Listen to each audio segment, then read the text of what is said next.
Hello दोस्तों। आज हम फिर से शुरू करने जा रहे हैं अपने मन की बात सीरीज में एक नया वीडियो पेश करने जा रहे हैं। चलिए शुरू करते हैं। आशा करता हूँ कि आप सब अच्छे होंगे और बढ़िया खुशहाल में होंगे। चलिए शुरू करते हैं बिना किसी देरी के। अब हम कुछ एक नया टॉपिक लेते हैं। थोड़ा सोचते हैं कि मन में क्या विचार आते हैं।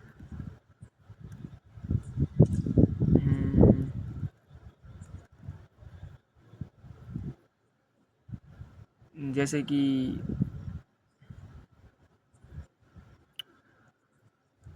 हम खाना खा लेते हैं, तो हम जब खाना अच्छा होता है तो हमें मज़ा आता है। लेकिन जब खाना थोड़ा, यानी कि जो पहले जितना अच्छा था उससे थोड़ा कम अच्छा है, तो हमें ये लगता है कि ये खाना बेकार है, ये हमारे लायक नहीं है, क्योंकि हमने पिछले खाने से तुलना की है। जबकि उस टाइम पे वो खाना ही हमारी भूख को मिटा रहा था, भूख को कंप्लीट कर रहा है, भूख की पूर्ति कर रहा है। और अगर हम उसके पीछे के प्रोसेस को देखें तो भले ही खाने का स्वाद कैसा हो, अच्छा हो या थोड़ा सा कम अच्छा हो, हम इतने बोलेंगे बुरा होगा, अच्छा हो या थोड़ा सा कम अच्छा हो, दोनों ही प्रकार के खाने में खाने के पीछे का प्रोसेस देखें ना, कि उसका जो रॉ मटेरियल है वो कैसे कैसे बना है, तो उसमें बहुत ही लंबी प्रक्रिया जुड़ी हुई है, एक लंबी चेन जुड़ी हुई है। उस चेन जब कंप्लीट होती है, चेन बनती है, तब जाके हमको वो एक वक्त का खाना मिल पाता है। तो हमें खाने का कभी भी डिसरेस्पेक्ट, अनादर नहीं करना चाहिए। खाने को एकदम आनंदपूर्वक, पूरा एकदम चबा चबा करके अच्छा स्वाद लेकर के खाना चाहिए। अब अगर हम देखें कि खाने के पीछे का प्रोसेस कैसे है, भले ही खाना एकदम मस्त डिलीशियस है या फिर कम अच्छा है, तो चूँकि सामान्यतः मैं राजस्थान से हूँ और मैं राजस्थान के जयपुर ज़िले से हूँ, तो हमारे यहाँ सामान्यतः जो भोजन होता है उसमें रोटी और सब्जी होती है। नॉर्मली रोटी आमतौर पर गेहूँ की होती है और सब्जी अलग अलग टाइप की होती है। जैसे कि दाल हो गई, कभी दाल में अलग अलग वैरायटी है, चने की दाल, मूंग की दाल, हरे छिलके की दाल, सोयाबीन की दाल वगैरह वगैरह, आलू मिर्ची की सब्जी, आलू टमाटर की सब्जी, मिर्ची टमाटर की सब्जी, कड्डी जो कि बेसन से बनती है, और सर्दी के दिनों में देखें तो गोभी की सब्जी, पालक की सब्जी, और घिया के मौसम में देखें तो घिया की सब्जी।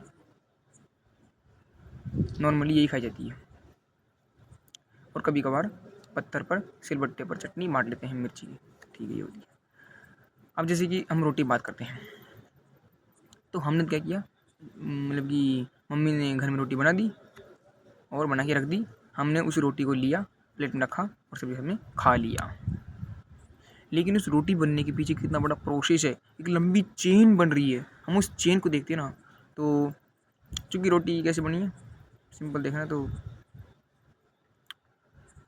घर में आटा था, वो आटा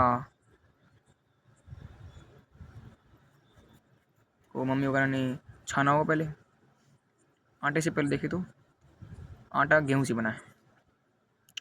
गेहूँ से पीछे जाए तो गेहूँ, जो गेहूँ का पौधा होता है, जो कि एक मौसम का होता है, सर्दी की ऋतु होता है, तो उस गेहूँ के पौधे में नीचे तना होता है लंबा सा, उसके ऊपर शिखर पर एक कवर में, एक कठोर पदार्थ के कवर में क्या होता है, वो गेहूँ पैक रहता है, उसमें आता है, तो उसे बोलते हैं बालियाँ, गेहूँ की बालियाँ।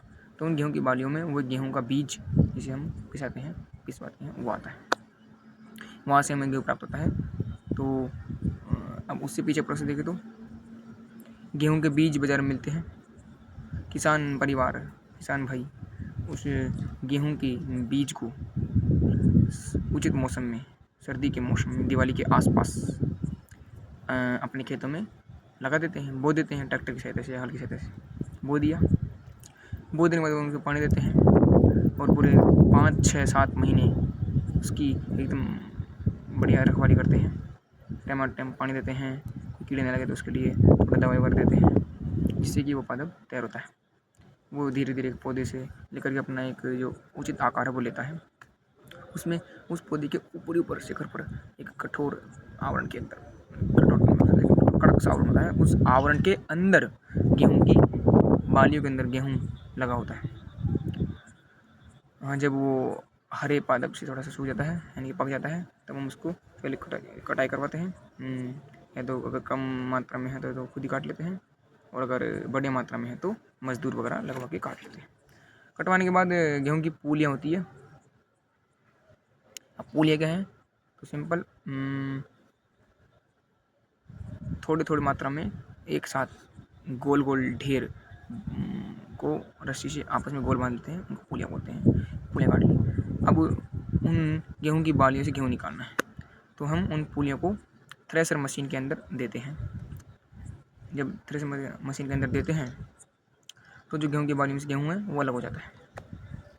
उसमें हाँ वो पूरा शुद्ध तो नहीं है, थोड़ा बहुत उसमें क्या होता है, जैसे गेहूं के छिलके वगैरह ये होते हैं। तो गेहूं कट के तैयार हो गया। अब उनको गेहूं मिल गया। अब वो गेहूं हम क्या करेंगे, किसान भाइयों से खरीद लेंगे। अगर हमारे घर में उगाते हैं तो हम हमारे घर में रख लेंगे, और अगर हमारे घर में नहीं रखते हैं तो किसी, चूँकि हम गाँव में रहते हैं तो गाँव में मिल जाता है, कोई खेती करता है तो हम उससे ले लेते हैं, वो शुद्ध होता है एकदम। हम उससे ले लिया। हम क्या करते हैं, मम्मी वगैरह उनका पीसना करती है। पीसना मतलब पीसना नहीं है, इसका मतलब कि गेहूं के जो बीज है उनको अलग अलग रखना है। बीज इन द सेंस गेहूं उनको अलग रखना है, और जो अलग अलग अवांछित पदार्थ है जैसे कि छिलके हो गई, तिल्ली हो गई, उनको उठाना है। तो उठा देते हैं, जितना हो सके उतना उठा देते हैं। उसके बाद उसको हम कट्टे में भर करके रख लेते हैं, और उसके बाद या तो घर में चक्की है तो घर में चक्की में पीसते हैं, या फिर कहीं चक्की आसपास दुकान होती है उस चक्की पर पिसवाते हैं। वो एक प्रोसेस है। अब उस प्रोसेस के अंदर हमें पता होना चाहिए कि कितना तो जो 2 पत्थर चलेंगे उनको कितना ऊपर कितना नीचे रखना है, कितना उसमें क्वांटिटी में गेहूं को पीसने के लिए अंदर रखना है, तो वो मोटा और बारीक वो देखना होता है। ये आता है अनुभव से। तो इसके बाद वो गेहूं पिस करके तैयार हो गया। हम उस पिसे हुए आटे को, गेहूं के आटे को कट्टे में भरकर रख लेते हैं, और अगर दुकान पे से आए तो घर रख लेते हैं। वो आटा तैयार हो गया। अब उस तैयार आटे को, क्योंकि वो 15 से 20 किलो होता है एक बार में, उसमें से अगर घर में जितने सदस्य उसके हिसाब से रोटी के लिए आटा लगाया जाता है। तो उसमें से क्या करते हैं, कुछ आटा लेते हैं और थोड़ा छान लेते हैं, चालनी होती है छलनी, उससे आटा छान लेते हैं। परात होती है, परात बड़ी सी मतलब बर्तन होता है स्टील का, इसका थोड़ी सी हल्की सी उभार होता है मोटे में, उसको परात बोलते हैं। उस परात में हम उसको छान लेते हैं, आटे को छान लिया। छानने के बाद क्या करते हैं, मम्मी जी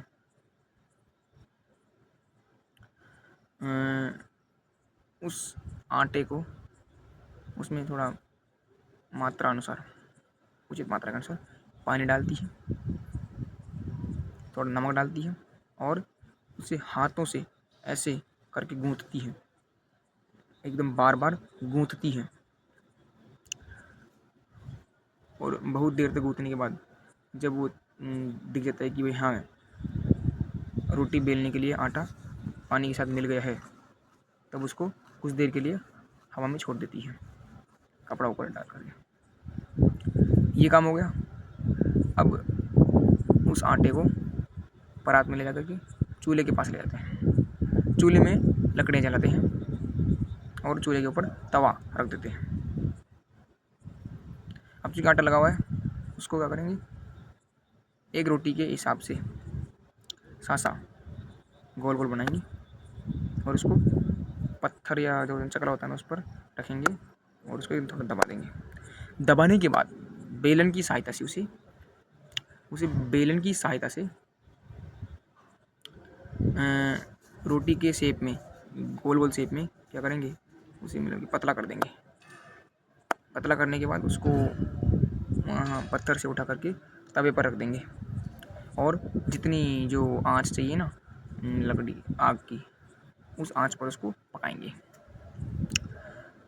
अब वो अनुभवगत पार्ट कि रोटी कैसे बनानी। हाँ, जब वो एक साइड से थोड़ी सी मतलब कि सिक जाए तो उसको तब उसको चिमटे से पकड़ के पलट देंगे। क्योंकि मम्मी को एक्सपीरियंस होता है, इसलिए मम्मी कई बार हाथ से भी उसको पलट देती है।